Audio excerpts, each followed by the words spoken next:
Would it be crude if I kept the microphone in my crotch?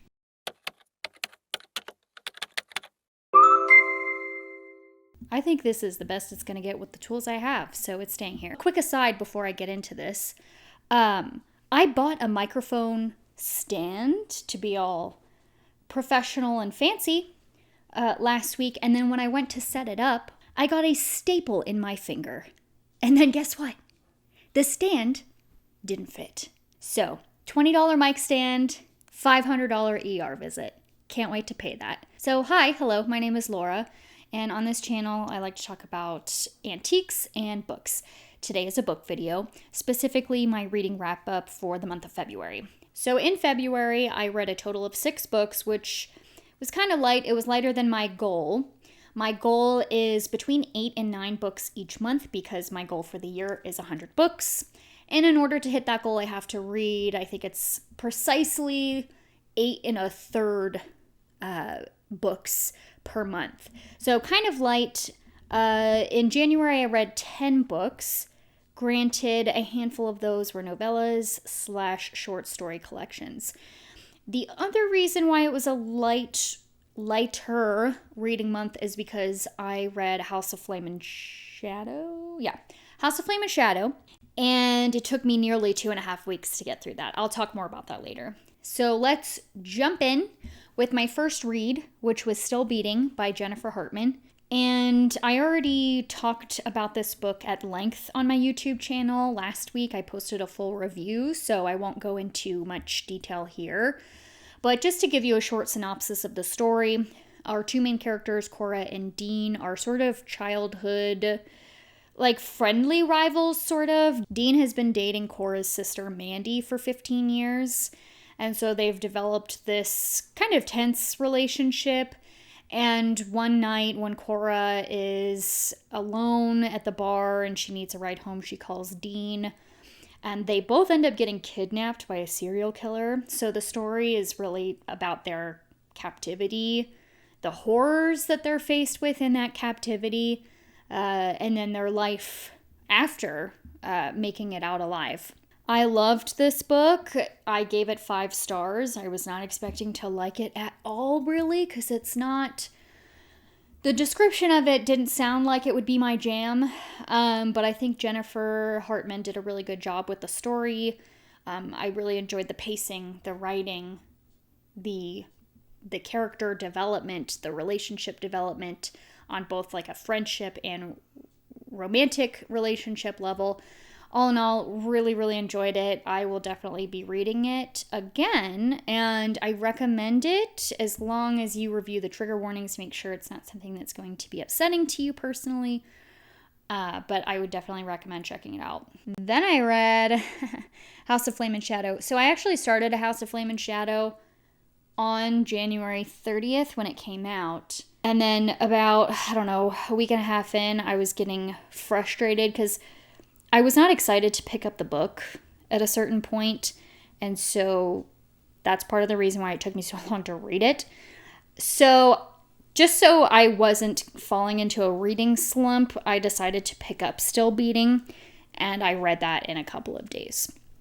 So anyway, even though I started Crescent City 3 first, it was my second read of February. So all in all, I enjoyed House of Flame and Shadow, but I wasn't crazy about it. I kind of felt the same way about House of Sky and Breath, the second Crescent City book.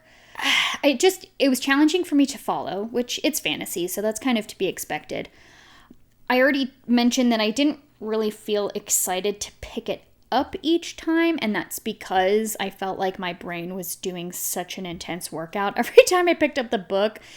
And I think that's partially due to the fact that there were so many characters this book. I don't remember the second book having this many characters. I don't know. It's been a couple of years since I read it, so I could be totally wrong. That was a big part of why I really trudged through it. I was just like, who are these people? What are they doing? What is going on? Also, I found Bryce to be quite irritating. I just found Bryce to be frustrating throughout this book. Some of the choices that she made. I just didn't quite understand why. Lack of communication. I'll leave it at that. Didn't love that. Also, didn't feel very emotionally invested in Hunt and Bryce this time around. I don't know if that's because this is the third book that we've seen them together and I'm just kind of over it.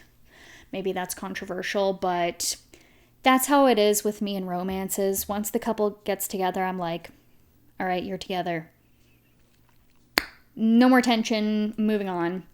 So I wasn't really like rooting for them the entire book the way I did with the first and second books. All in all, I don't know. I guess if I'm honest, I'd probably give this book 3 out of 5 stars. It was fine. I just didn't love it. Next, I read The Sinner's Duet, and I'm smiling because, oh boy, did I love this duology. Oh my god. Oh my god. I love Sophie Lark. I read Minx by Sophie Lark last month. No, I'm sorry, January. And it was my first Sophie Lark read. And I loved it. I love her playlists. I love how she tells you when to put the songs on so it feels like a movie soundtrack. And so I was really looking forward to starting There Are No Saints and then later read There Is No Devil. Really briefly, There Are No Saints is about 2 sort of rival artists in San Francisco that are both serial killers. One of them, Cole, is our male main character, and our female main character, Mara, is like a struggling artist in San Francisco. The lives of Cole and Mara kind of overlap due to their involvement in the art scene in San Francisco. And one night, their paths really cross in a way where, when this was described to me before I ever picked up the book of how our main characters meet, I was like, how could anybody want to continue with the story if that is how they meet, if that's their meet cute? But I gave it a chance. I was like, I really enjoyed Minx. I'm going to give this a chance. And I'm glad I did, because I loved both of these books. So the story that kind of follows after their meet cute, which feels like a weird way to put that, is kind of this toxic obsession between the two of them. And of course, there's a more prominent, aside from the romantic relationship aspect of it, there's this side plot with the other serial killer, the rival serial killer, that follows through the first and the second book. And I really enjoyed it. I think I rated There Are No Saints 4.5 stars, and then There Is No Devil 5 stars. The duology as a whole, I would give 5 stars. I absolutely devoured the story. The characters were really interesting and complex. Cole was like a true sociopath, which was so fun in a purely fictional way. And Mara was one of my favorite FMCs I've read about in a romance because she was so wild and strong and independent. And I really loved digging into her background and her childhood a little bit more in the second book, which I think is why I rated it a 0.5 star higher. I really got to know the characters more, both her and Cole. I found Cole and Mara's relationship to be sort of like intoxicating, mesmerizing. I felt like when they were together, I kind of felt like I was on drugs, especially accompanied with the playlist in both of these stories. It was just a really fun experience. Next, I read a memoir. It was a reread for me. I read The Diving Bell and the Butterfly by Jean-Dominique Bauby. I read this book in my French class in high school. And I've read it many, many times since then. It's one of my favorite stories. It's about the former editor-in-chief of French Elle magazine in the 90s, who had a stroke. And then when he came out of his coma a couple of weeks later, he had locked-in syndrome, which is when you're completely mentally lucid and coherent, but you are physically completely paralyzed. So you feel like you're quite literally locked in your body. The only part of him, I think he said he could slightly swivel his head and he could blink his left eye. So he wrote this story with the aid of his speech pathologist. They would run through the French alphabet and he would blink. Whenever she landed on the letter, needed to spell whatever word he was looking for, and that's how they wrote this story.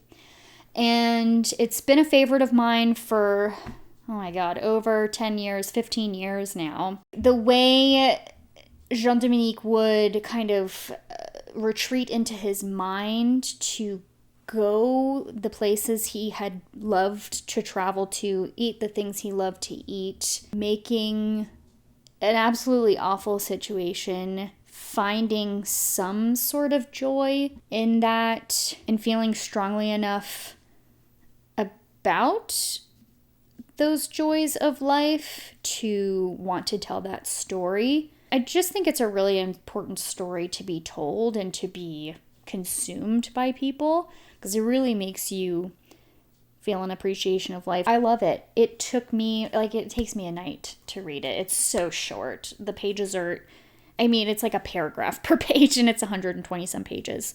So you can knock it out in like a couple of hours probably.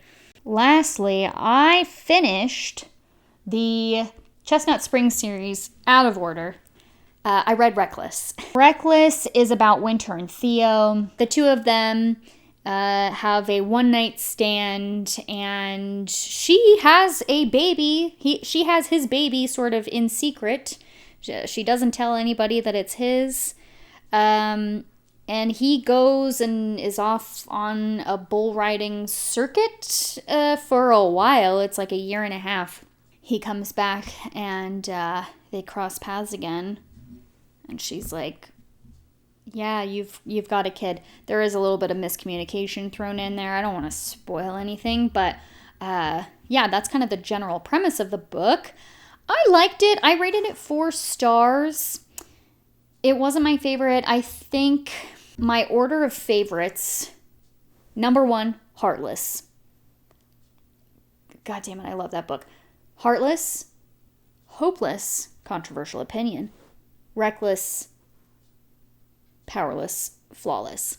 It was fine. When I read a romance that makes me feel like giddy inside, when I'm out doing something and I remember that I'm reading that book and these characters have tension and they're like being all cute and stuff, I get so excited. I get like butterflies. Does anybody else get that when they're reading a romance? It's like that same feeling you get when you're like dating somebody new and it's like fresh and the relationship is fun and like you remember they exist and you get to talk to them later. I know that's very specific, but maybe somebody understands where I'm coming from. That's how I feel when I'm reading a good romance that makes me feel giddy about love and relationships. I almost never got the feeling with this book, probably because I didn't feel a ton of tension. Theo is very obsessed. Theo is very obsessed with Winter from the jump. That's not always my favorite. I like it when there's a decent amount of tension. I like a medium to slow burn.